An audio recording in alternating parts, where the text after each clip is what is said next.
Hello, and welcome to another session of the World's 100 Greatest Books, brought to you by IntelliQuest. In the next few minutes, we'll explore a superb novel of Regency England, and one of the most popular novels in the English language, Pride and Prejudice. You'll also learn about its brilliant author, Jane Austen, and the times in which she lived and wrote. Jane Austen was born in 1775 in Steventon, Hampshire, England. She was one of 8 children of the village rector, who was qualified to educate her at home. Her family was lively and affectionate, and all were great novel readers. On the surface, her life was quiet and uneventful, yet Austen's mind was enormously vital, and the scope of her talents was astounding. Perhaps most remarkable of all, Austen wrote all 6 of her novels before she was even 22 years old. Yet each one reveals deep insight and understanding into human character and behavior, and a compassion for human follies and flaws. Jane Austen was a keen observer of the landed gentry and country folk who became the subjects of her novels. She was able to portray them with wit and charm, and her stories offer a unique glimpse into village life in England's late 18th century. Austen is noted for her ironic point of view, for the playful way in which she mocks the manners and values that marked her time, and which often seemed superficial and vain. She is also known for her rich characterizations, and particularly for her lively and spirited heroines. She had a deep respect for intelligence, and it was the mental and rational abilities of her protagonists that enabled them to stand above the other characters. She rejected the popular Gothic novels of her times, and turned her back on the usual plots and characters of Romanticism. She is one of the first English novelists to write about life as it actually was, and although her settings and subjects are strictly middle class, within that class were a diversity of personality types that provided a splendid variety of characters. In her personal life, Austen turned her back on the potential for fame and on the literary circles of her times, writing and publishing her books anonymously. 2 of them, Northanger Abbey and Persuasion, were not even published until after her death. All 6 of Jane Austen's novels are comedies of manners, and all revolve around the complications of courtship and marriage. Although the author herself never married, she demonstrates a sharp and amusing insight into that institution, and many of her observations are as relevant today as they were in the 18th century. Pride and Prejudice is easily Austen's most popular novel, and was probably the writer's own favorite. She referred to it as her own darling child, and it was an immediate success when it was released in 1813, when she was 38 years old. To understand Pride and Prejudice, it is helpful to understand how Austen herself defined those characteristics. She defined pride as an unrealistic exaggeration of one's importance that results in discourtesy and unjust or offensive treatment of others. And she defined prejudice as the act of judging someone before the facts are known. But she is careful to distinguish the pride that stems from egotism and snobbery from pride based on self-esteem, independence, and dignity, the latter of which is a virtue. In English society of the early 19th century, there were very distinct ranks, orders, and classes. These distinctions were formal and acknowledged by all, and they were largely based on wealth derived from ownership of land. Single men with inheritances of land or estates were considered desirable pieces of property, particularly by the mothers of young girls who hoped to improve their family's status in life. Those who did own land were careful to maintain and enhance their wealth and social standing. By having their children marry into other land-owning families, they assured themselves a continued life of leisure. This class distinction, and the importance it held in 18th century England, promoted greed, snobbery, and, of course, pride and prejudice. It is the challenge of the hero and the heroine in the novel to overcome those flaws, and to do so through the use of their intelligence and through the stronger force of their deep love for each other. Pride and Prejudice begins with a conversation between Mr. and Mrs. Bennet. Mrs. Bennet tells her husband that a Mr. Bingley, a young bachelor, has moved into a nearby house. This is exciting news for Mrs. Bennet, because her only goal in life is to see that her 5 unmarried daughters find husbands, preferably husbands of wealth and standing. She wants her husband to meet Mr. Bingley quickly, before her friends William and Lady Lucas, who also have marriageable daughters, can do so. Mr. Bennet teases his wife by telling her he has no intention of visiting Mr. Bingley. He considers his wife and daughters, with the exception of his second daughter, Elizabeth, silly and ignorant, and is amused by his wife's ambition to see their daughters married well. However, Mr. Bennet does visit Mr. Bingley, but Mr. Bingley is unable to accept a dinner invitation from the Bennets because he must go to London. Mr. Bennet tells his wife nothing about Bingley, but she finds out from Lady Lucas that Bingley is not only rich, he is handsome, gracious, and fond of dancing.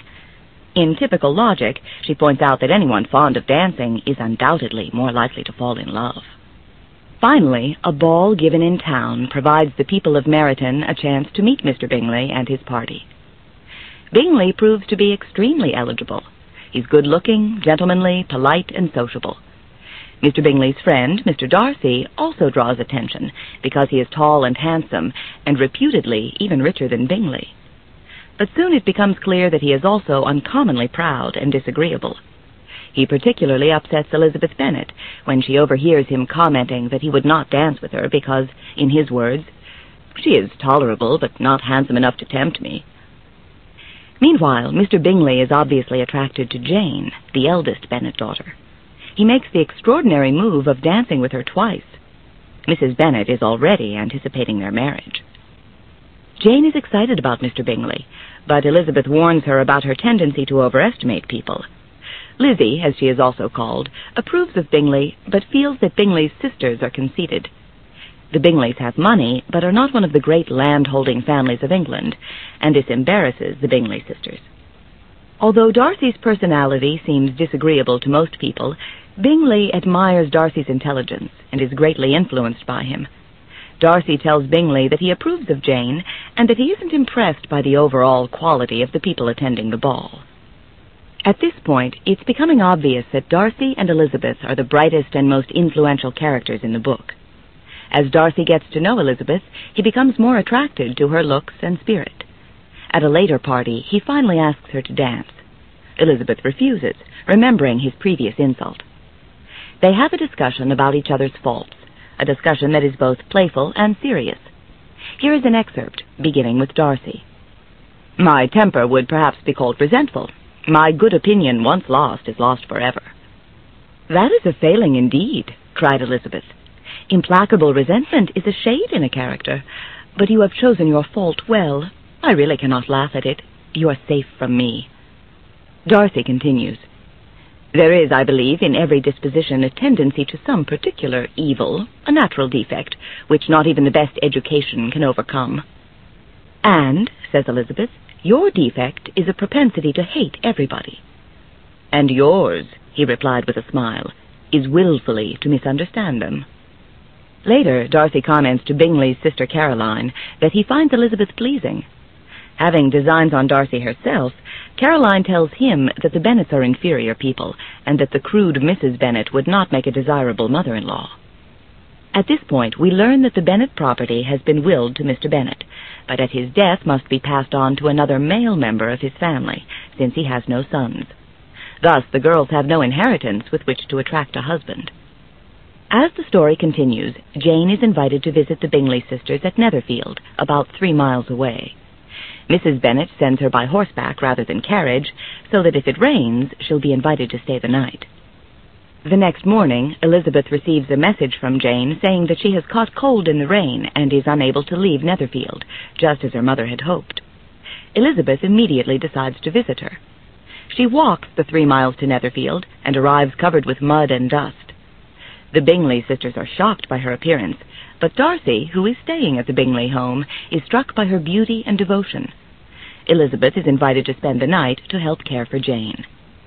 After dinner, and after Elizabeth has gone back to Jane's room, the Bingley sisters continue to verbally attack the Bennet family.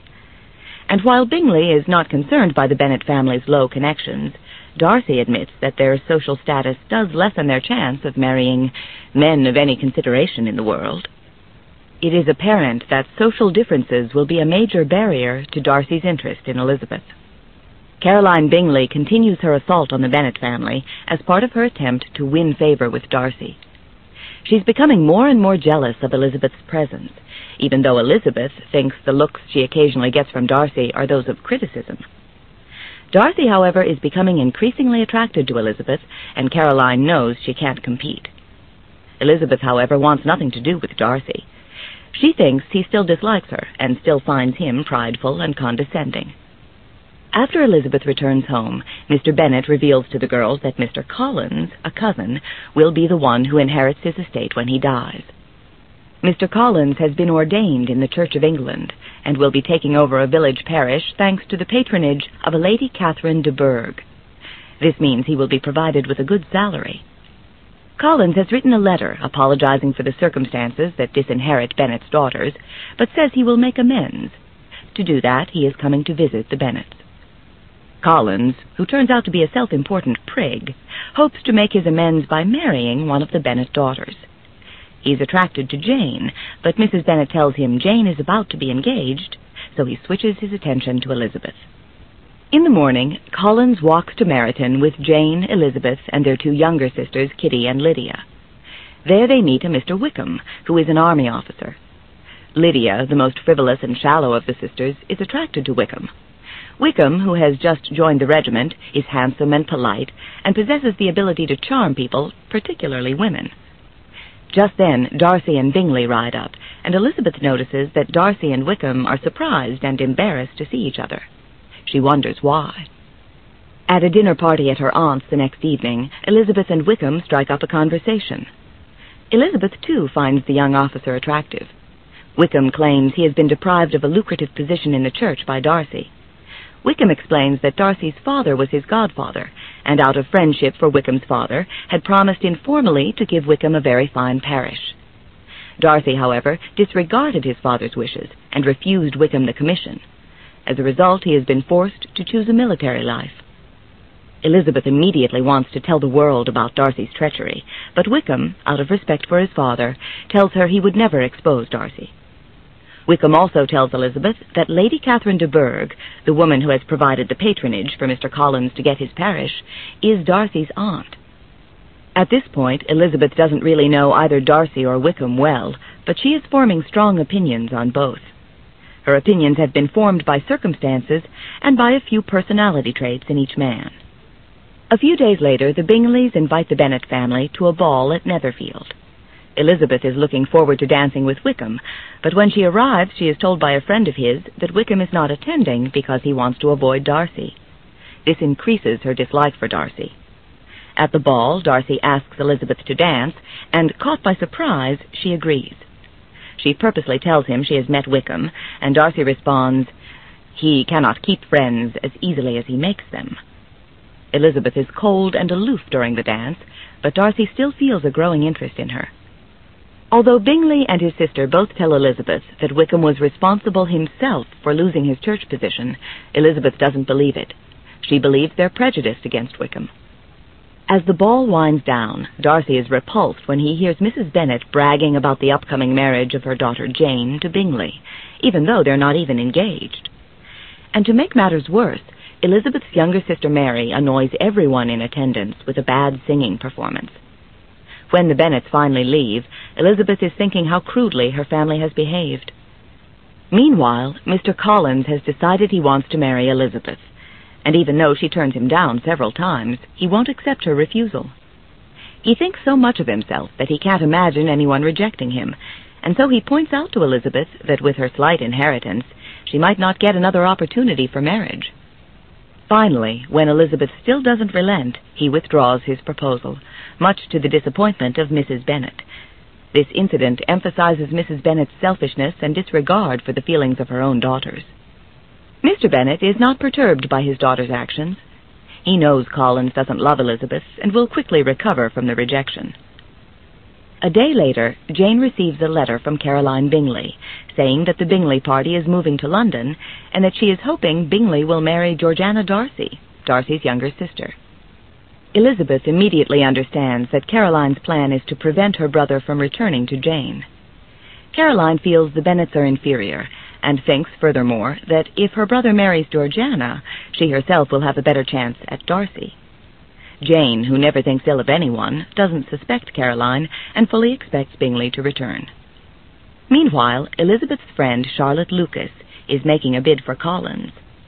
Even though she realizes his shortcomings, she is 27 years old and believes that marriage is her only hope of security. Soon afterward, Collins proposes and Charlotte accepts.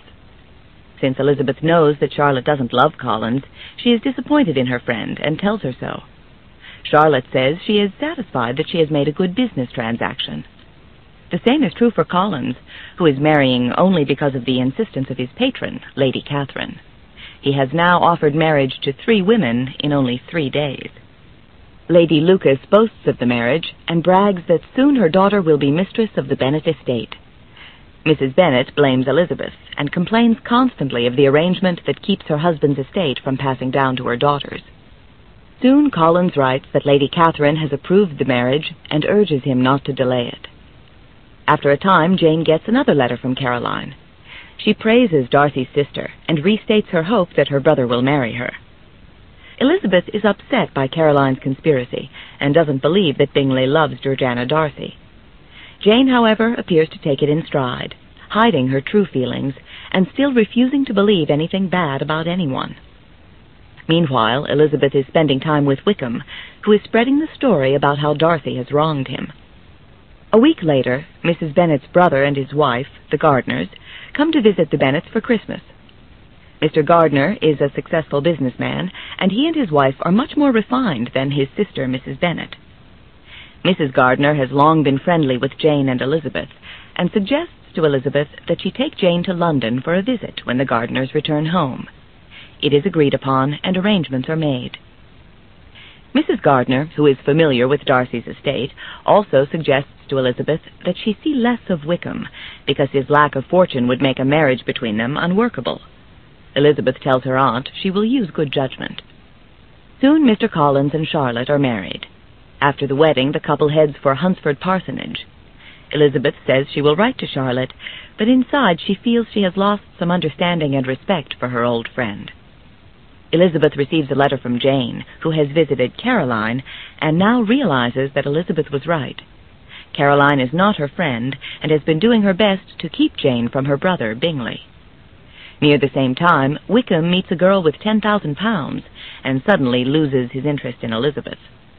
Elizabeth decides he has the same attitude toward marriage as Charlotte Lucas, and although offended, hides it by saying she wasn't in love with him anyway. Soon it is time for Elizabeth to visit Charlotte at Hunsford. When she arrives at Hunsford with Sir William Lucas and Charlotte's younger sister, she discovers that she will be afforded the chance to meet Lady Catherine, Collins's benefactor. She will also meet Lady Catherine's frail daughter, whom her mother hopes to match with Darcy. Lady Catherine turns out to be a rude, insensitive person who ridicules the Bennets' lack of a governess, among other things. She suggests that since Elizabeth has no means, she will not be able to marry well, and should consider a career as a governess. Her daughter is shy, withdrawn, and lifeless. Elizabeth knows that Darcy could not possibly be interested in her. In this chapter, it becomes apparent that social standing has little connection with breeding or good manners. Lady Catherine is crude and offensive, as are the Bingley sisters, while the Gardners and Phillipses, supposedly of a lower class, are polite and amiable. A week before Easter, Mr. Darcy and Colonel Fitzwilliam, Lady Catherine's 2 nephews, visit her at Rosings, her estate.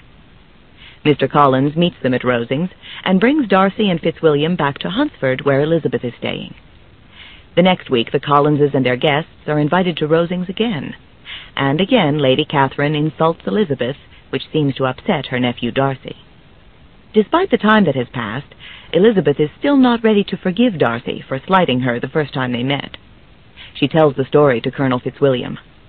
Fitzwilliam reports this to Darcy, who lamely tries to defend himself. Ironically, every time Elizabeth engages Darcy in a verbal duel, it heightens her interest in him. The next morning, the two have a long talk. Darcy tells Elizabeth that he doesn't expect Bingley to ever return to Netherfield, and indicates that he considers him to be of a superior class to the people in Elizabeth's village. Darcy visits Elizabeth several times, always in the company of others, which prompts Charlotte to tell Elizabeth that Darcy's visits reveal a love for her. Elizabeth discounts Charlotte's idea. After a later discussion with Darcy, Elizabeth decides that it is he, not his sister, who has convinced Bingley to break off his relationship with Jane. His motive was partially the inferiority of the Bennet family, because, after all, they do have one uncle who is a country attorney, Mr. Phillips, and one who is a London businessman, Mr. Gardner. And people who worked for a living, no matter how successful, were considered below the landowning classes. But Elizabeth also believes that Darcy is hoping to marry Mr. Bingley to his own sister. Upset, she decides not to go on a planned outing to Rosings that afternoon. While sitting alone in the parsonage, Elizabeth is suddenly confronted by Darcy. At first he inquires about her health. Then he suddenly professes his love for her. He says, "In vain have I struggled. It will not do. My feelings will not be repressed. You must allow me to tell you how ardently I admire and love you." Darcy asks for Elizabeth's hand in marriage. However, he phrases the proposal in such a way as to anger Elizabeth. Darcy says that he has long fought with his pride because of her social inferiority, and that having his family linked to hers would be socially degrading. Insulted, Elizabeth rejects Darcy, and to add insult to injury, she tells him she has no feelings for him and berates him for breaking up her sister's relationship with Bingley. Here is an excerpt from their conversation. "I might as well inquire," replied she, "why, with so evident a design of offending and insulting me, you choose to tell me that you liked me against your will, against your reason, and even against your character. Was not this some excuse for incivility, if I was uncivil? But I have other provocations. You know I have. Had not my own feelings decided against you, had they been indifferent, or had they even been favorable, do you think that any consideration would tempt me to accept the man who has been the means of ruining, perhaps forever, the happiness of a most beloved sister?" As she pronounced these words, Mr. Darcy changed color, but the emotion was short, and he listened without attempting to interrupt her while she continued. "I have every reason in the world to think ill of you. No motive can excuse the unjust and ungenerous part you acted there. You dare not, you cannot deny that you have been the principal, if not the only means of dividing them from each other, or exposing one to the censure of the world for caprice and instability, the other to its derision for disappointed hopes, and involving them both in misery of the acutest kind." She paused, and saw with no slight indignation that he was listening with an air which proved him wholly unmoved by any feeling of remorse.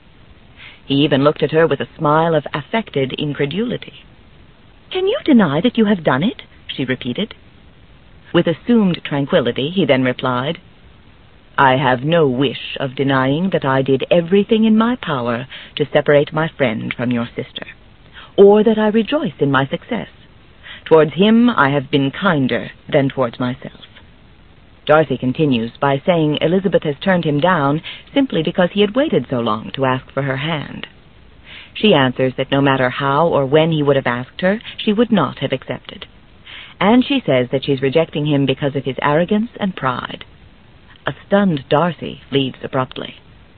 By rejecting Darcy, Elizabeth has behaved unconventionally, to say the least.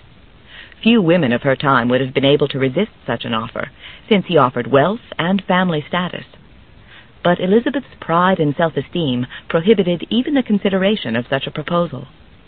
The next morning, Darcy hands Elizabeth a letter and leaves. In the letter, he claims that he helped prevent the marriage of Jane and Bingley because he didn't think Jane had any special feeling for Bingley. And he also admits that he was repelled by the gauche attitudes of her mother and her younger sisters. He further admits to conspiring with Bingley's sisters to prevent Bingley's return from London, and to convincing Bingley that Jane was interested in him for his social status only. He also reveals that he did not tell Bingley that Jane was visiting in London, and that this is why he never tried to see her. In the letter, Darcy also explains the Wickham incident, because he doesn't want anyone thinking he has violated his father's wishes. He writes that Wickham, after being supported by the elder Darcy in hopes that he would enter the church, decided instead to take up law. Wickham informed Darcy of his decision, and agreed to give up all claims to his church position for £3,000. After squandering the money over a 3-year period, Wickham wrote to Darcy to try and reclaim his church position. Darcy refused. Wickham then tried to get revenge and a share of Darcy's estate by eloping with Darcy's sister, but Darcy found out in time and blocked the marriage. He closed the letter by telling Elizabeth she can confirm the story by consulting Fitzwilliam. After carefully evaluating the facts in Darcy's letters, Elizabeth realizes in horror that she has been wrong about Darcy, and what she thought to be her keen sense of judgment has proven fallible. An excerpt from the book reads this way. "How despicably have I acted," she cried. "I, who have prided myself on my discernment, I, who have valued myself on my abilities, who have often disdained the generous candor of my sister, and gratified my vanity in useless or blamable distrust. How humiliating is this discovery, yet how just a humiliation! Had I been in love, I could not have been more wretchedly blind. But vanity, not love, has been my folly. Pleased with the preference of one, and offended by the neglect of the other, on the very beginning of our acquaintance I have courted prepossession and ignorance, and driven reason away where either were concerned. Till this moment I never knew myself." Later that week, after having thought over all that had happened, and deciding that much of it had been caused by the deplorable actions of her own family, Elizabeth begins the journey home, thoroughly depressed. She isn't sorry she didn't accept Darcy's proposal, but she is sorry for having caused him grief. She does know, however, that Bingley is not to blame for leaving Jane. Austen describes to us how Elizabeth's feelings are beginning to change. Mr. Darcy's letter she was in a fair way of soon knowing by heart. She studied every sentence, and her feelings towards its writer were at times widely different. When she remembered the style of his address, she was still full of indignation, but when she considered how unjustly she had condemned and upbraided him, her anger was turned against herself, and his disappointed feelings became the object of compassion. His attachment excited gratitude, his general character respect. But she could not approve him, nor could she for a moment repent her refusal, or feel the slightest inclination ever to see him again. In her own past behavior there was a constant source of vexation and regret, and in the unhappy defects of her family a subject of yet heavier chagrin. They were hopeless of remedy. After arriving home, Elizabeth tells Jane what she has discovered, and says that her dislike for Darcy is unfounded, and that Wickham is not what they had believed him to be. They agree not to say anything about Wickham to the rest of the family. About that time, the regiment is about to leave town, and the younger Bennet daughters, Lydia and Kitty, are distressed. Their chief occupation in life has been pursuing and flirting with the soldiers. Lydia receives an invitation from Colonel Forster's wife to accompany her to Brighton.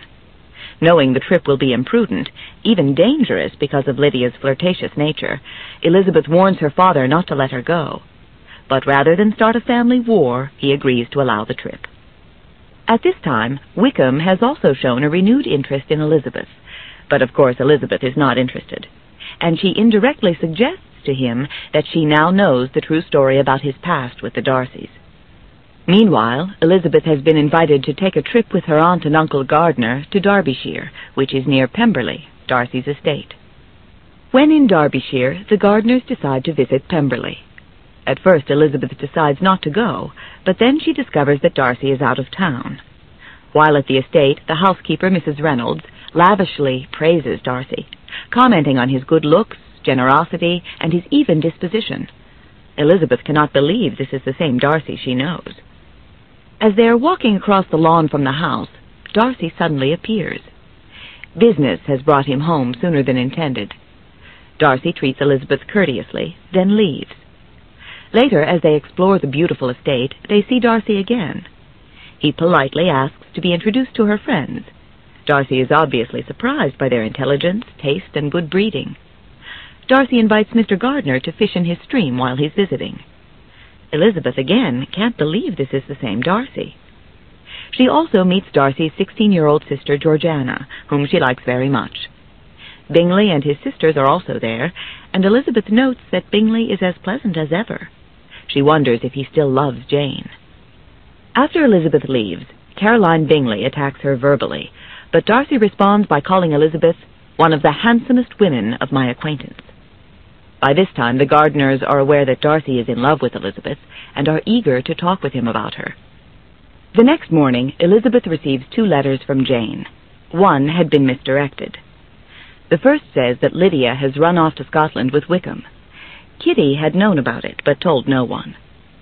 In the second letter, Jane states that everyone is sure that Wickham doesn't intend to marry Lydia.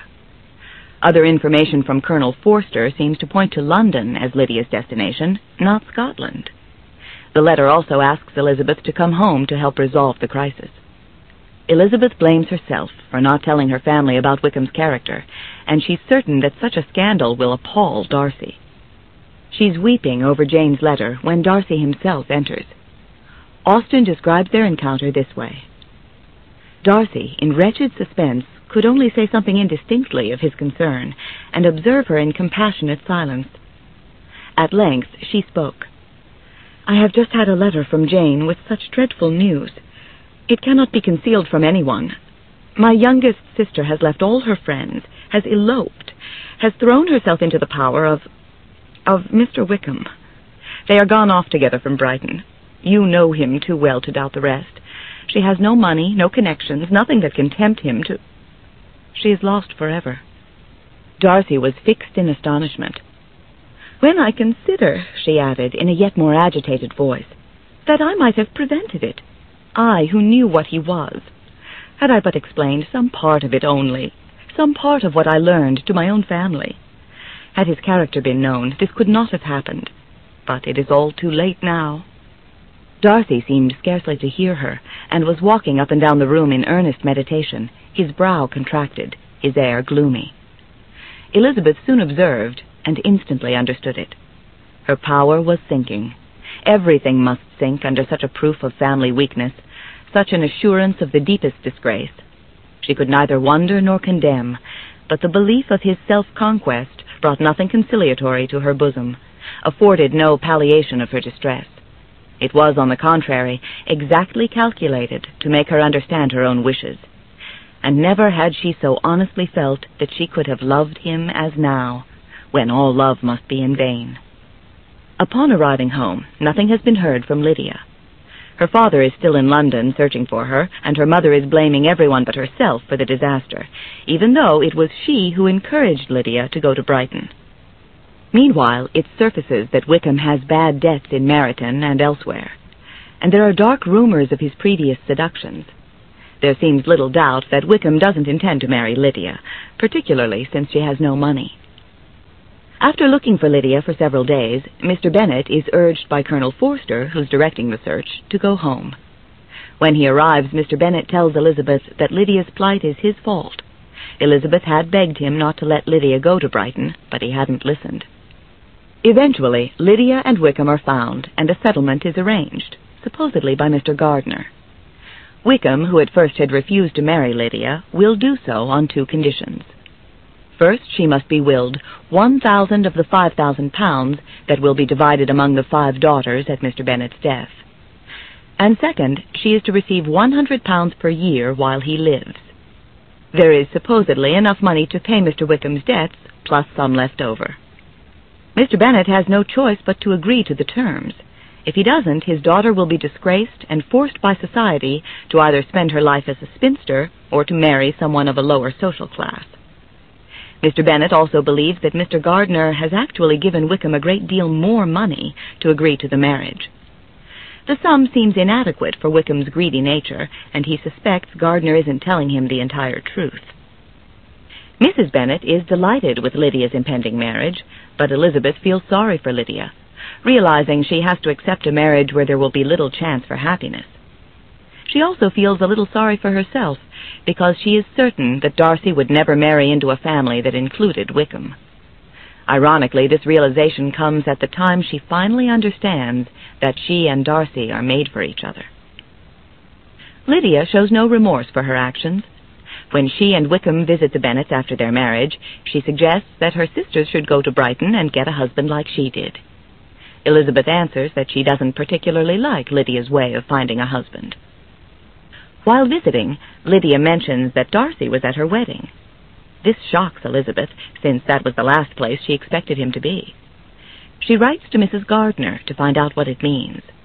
She gets a letter back immediately, saying that it was Darcy who financed the marriage settlement, not Mr. Gardiner. Darcy felt responsible for the Bennet family's lack of information on Wickham, and had convinced Wickham to agree to the terms. Elizabeth wonders if that was enough motivation to make Darcy bargain with a man he despises. She thinks briefly that he may have done it because he loves her, but puts that thought out of her mind when she thinks how disgusting Darcy would find it to become Wickham's brother-in-law. Meanwhile, word comes that Mr. Bingley is to arrive at Netherfield in a day or two. Jane is excited by the news. 3 days after he arrives, he and Darcy visit the Bennets. It is immediately apparent that Bingley and Jane still take joy in each other's company. Bingley and Darcy dine with the Bennets at Longbourn. Bingley sits beside Jane, but Darcy doesn't sit anywhere near Elizabeth. She thinks Darcy is keeping his distance from her because she has refused him. 2 days later, Bingley proposes to Jane. Elizabeth smiles to herself at how quickly and easily this romance has finally been settled, after a wait of almost a year. Jane's impending marriage makes everyone forget about Lydia's disgrace. About a week after Jane's engagement, Lady Catherine de Bourgh shows up at the Bennet home and asks to speak to Elizabeth. She tells Elizabeth that her daughter and Darcy are intended for each other, and warns Elizabeth to stay away from Darcy. Of course, Elizabeth admits to nothing, and makes no promises to the lady. Here is an excerpt from their fiery encounter. "Neither duty, not honor, nor gratitude," replied Elizabeth, "have any possible claim on me in the present instance. No principle of either would be violated by my marriage with Mr. Darcy. And with regard to the resentment of his family, or the indignation of the world, if the former were excited by his marrying me, it would not give me one moment's concern, and the world in general would have too much sense to join in the scorn." "And this is your real opinion? This is your final resolve? Very well. I shall now know how to act. Do not imagine, Miss Bennet, that your ambition will ever be gratified. I came to try you. I hope to find you reasonable, but depend upon it, I will carry my point." In this manner Lady Catherine talked on, till they were at the door of the carriage, when, turning hastily around, she added, "I take no leave of you, Miss Bennet. I send no compliments to your mother. You deserve no such attention. I am most seriously displeased." After failing to browbeat Elizabeth, Lady Catherine drives away in a huff. Following the lady's warning to Elizabeth, Collins comes by to issue another warning, no doubt at the lady's request. In a few days, Darcy returns to Netherfield, and comes to visit the Bennets. Darcy and Elizabeth soon find themselves alone. Explaining that she knows what Darcy has done for Lydia, Elizabeth thanks Darcy for his kindness. Darcy immediately tells Elizabeth he did it all for her. Then he says that he has the same wishes and intentions that he had when he proposed in April. This time, Elizabeth accepts his proposal. The two then express regret for their past pride and prejudices. Darcy tells how on his recent visit to the Bennets, he noticed Jane's true regard for Bingley, and realized he had been wrong. It was only his keen observation of Bingley and Jane that kept him from paying much attention to Elizabeth. Elizabeth's next concern is how her family will accept Darcy, a man they all dislike because of the misinformation they have been given about him. Her toughest battle is with Jane, who at first can't believe she really loves Darcy. Finally, Elizabeth convinces her. The next step is to tell her father, who still believes that she hates Darcy. Darcy tells Mr. Bennet of their hopes of marriage, and Bennet then calls for Elizabeth. Elizabeth tells him the whole story, assures him she's not marrying the wrong man, and that she has spent many months growing to love Darcy. Mr. Bennet is relieved, and jokes that if any young men come for Mary or Kitty, he is quite ready to receive them. Mrs. Bennet, of course, is her same vain self. She carries on about how rich Elizabeth will be. Elizabeth now playfully tries to find out from Darcy what made him fall in love with her. He says he admired her intelligence and her spunk. Ironically, both credit Lady Catherine's meddling with helping their romance. Finally, the two Bennets, Darcy and Elizabeth, move into Pemberley, and Darcy's sister, Georgiana, comes to live with them. After a year, Jane and Bingley finally get their own estate about 30 miles from Pemberley, and the two sisters are frequently together. In order to further Kitty's education, Elizabeth spends much time with her younger sister. Mary remains at home. Elizabeth does what she can to help the extravagant Wickhams. Darcy doesn't allow Wickham to visit Pemberley, but does help him further his army career. The Wickhams' marital affection for each other is soon gone, as is their hope for a happy life. Darcy and Elizabeth maintain their relationship with the Gardiners, realizing that they would never have been married without their help. And eventually, even Darcy and Lady Catherine get back on speaking terms. For overcoming their pride and prejudice, Both Elizabeth and Darcy have been rewarded with greater self-awareness and with a true and lasting love. Pride and Prejudice demonstrates what can happen when people deceive themselves or allow themselves to be deceived by the false standards of society. Darcy's exaggerated sense of superiority immediately alienates him from Elizabeth. She, in turn, is so insulted by his indifference that she's willing to believe Wickham's lies about Darcy. Then, when Darcy tries to propose to Elizabeth, he is so preoccupied with his station in life that he inadvertently insults her. But it is Elizabeth's refusal that leads to his self-examination and helps him realize the nature of true love. From then on, Darcy recognizes Elizabeth's self-worth and acknowledges her qualities, qualities that transcend social status. Darcy realizes that he has indeed found a woman of quality. Jane Austen exposes the shallowness and vanities of the society of her time, but she also takes a practical view of the relationships between the classes. She's aware that men and women had to accept a powerlessness and dependency and were required to provide themselves with security. However, the character of Elizabeth shows that quality is an individual characteristic and has little to do with family background or social status, and that intelligence, common sense, and love can triumph over the imposed and arbitrary standards of class and society. Elizabeth shows much more breeding than Bingley's sisters or Lady Catherine, and Darcy eventually comes to realize this. As a result, he can overlook the shameful behavior of Elizabeth's mother and younger sisters. Jane Austen makes a strong commentary on selfishness versus selflessness, and offers many examples of selfless love and its effectiveness. Both Mrs. Bennet and Mrs. Lucas, in their selfish desires to push their daughters into impressive marriages, eventually lead their daughters into unhappy, even tragic ends. Jane and Elizabeth, who loved each other selflessly and who held out for men they truly loved, were rewarded with happy, fulfilling marriages. Even Mr. Bennet is an example of the dangers of ill-conceived marriages. He married his wife only because of her beauty, and was condemned to a life with a woman with whom he had nothing in common, and for whom he had neither respect nor affection. Today we no longer have the strong barriers between classes that existed in 18th century England, nor do women have the same dependency on marriage and men.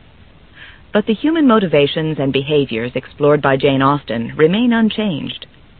Pride and personal prejudices still interfere with honest communication and with our honest appraisals of each other. And self-awareness and love still remain the only hope for transcending our own limitations and the false expectations of society. In that sense, Pride and Prejudice remains timeless, still entertaining and enlightening us 200 years after Jane Austen wrote it. This is the end of the session. Discourtesy and unjust or offensive treatment of others. And she defined prejudice as the act of judging someone before the facts are known. But she is careful to distinguish the pride that stems from egotism and snobbery from pride based on self-esteem, independence, and dignity, the latter of which is a virtue. In English society of the early 19th century, there were very distinct ranks, orders, and classes. These distinctions were formal and acknowledged by all, and they were largely based on wealth derived from ownership of land. Single men with inheritances of land or estates were considered desirable pieces of property, particularly by the mothers of young girls who hoped to improve their family's status in life. Those who did own land were careful to maintain and enhance their wealth and social standing. By having their children marry into other land-owning families, they assured themselves a continued life of leisure. This class distinction, and the importance it held in 18th century England, promoted greed, snobbery, and, of course, pride and prejudice. It is the challenge of the hero and the heroine in the novel to overcome those flaws, and to do so through the use of their intelligence and through the stronger force of their deep love for each other. Pride and Prejudice begins with a conversation between Mr. and Mrs. Bennet. Mrs. Bennet tells her husband that a Mr. Bingley, a young bachelor, has moved into a nearby house. This is exciting news for Mrs. Bennet, because her only goal in life is to see that her 5 unmarried daughters find husbands, preferably husbands of wealth and standing. Jane is excited about Mr. Bingley, but Elizabeth warns her about her tendency to overestimate people. Lizzie, as she is also called, approves of Bingley, but feels that Bingley's sisters are conceited. The Bingleys have money, but are not one of the great land-holding families of England, and this embarrasses the Bingley sisters. Although Darcy's personality seems disagreeable to most people, Bingley admires Darcy's intelligence and is greatly influenced by him. Darcy tells Bingley that he approves of Jane and that he isn't impressed by the overall quality of the people attending the ball. At this point, it's becoming obvious that Darcy and Elizabeth are the brightest and most influential characters in the book. As Darcy gets to know Elizabeth, he becomes more attracted to her looks and spirit. At a later party, he finally asks her to dance. Elizabeth refuses, remembering his previous insult. They have a discussion about each other's faults, a discussion that is both playful and serious. Here is an excerpt, beginning with Darcy. "My temper would perhaps be called resentful. My good opinion, once lost, is lost forever." "That is a failing indeed," cried Elizabeth. "Implacable resentment is a shade in a character, but you have chosen your fault well. I really cannot laugh at it. You are safe from me." Darcy continues. "There is, I believe, in every disposition a tendency to some particular evil, a natural defect, which not even the best education can overcome." "And," says Elizabeth, "your defect is a propensity to hate everybody." "And yours," he replied with a smile.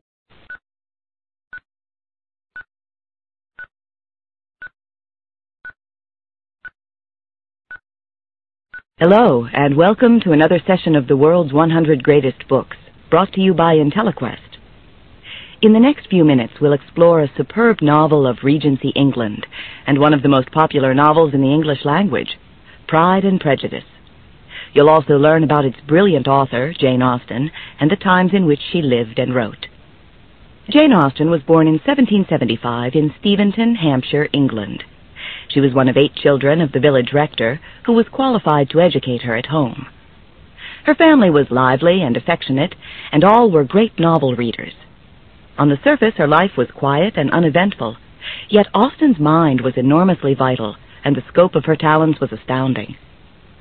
Perhaps most remarkable of all, Austen wrote all 6 of her novels before she was even 22 years old. Yet each one reveals deep insight and understanding into human character and behavior, and a compassion for human follies and flaws. Jane Austen was a keen observer of the landed gentry and country folk who became the subjects of her novels. She was able to portray them with wit and charm, and her stories offer a unique glimpse into village life in England's late 18th century. Austen is noted for her ironic point of view, for the playful way in which she mocks the manners and values that marked her time, and which often seemed superficial and vain. She is also known for her rich characterizations, and particularly for her lively and spirited heroines. She had a deep respect for intelligence, and it was the mental and rational abilities of her protagonists that enabled them to stand above the other characters. She rejected the popular Gothic novels of her times, and turned her back on the usual plots and characters of Romanticism. She is one of the first English novelists to write about life as it actually was. And although her settings and subjects are strictly middle class, within that class were a diversity of personality types that provided a splendid variety of characters. In her personal life, Austen turned her back on the potential for fame and on the literary circles of her times, writing and publishing her books anonymously. 2 of them, Northanger Abbey and Persuasion, were not even published until after her death. All 6 of Jane Austen's novels are comedies of manners, and all revolve around the complications of courtship and marriage. Although the author herself never married, she demonstrates a sharp and amusing insight into that institution, and many of her observations are as relevant today as they were in the 18th century. Pride and Prejudice is easily Austen's most popular novel, and was probably the writer's own favorite. She referred to it as her own darling child, and it was an immediate success when it was released in 1813, when she was 38 years old.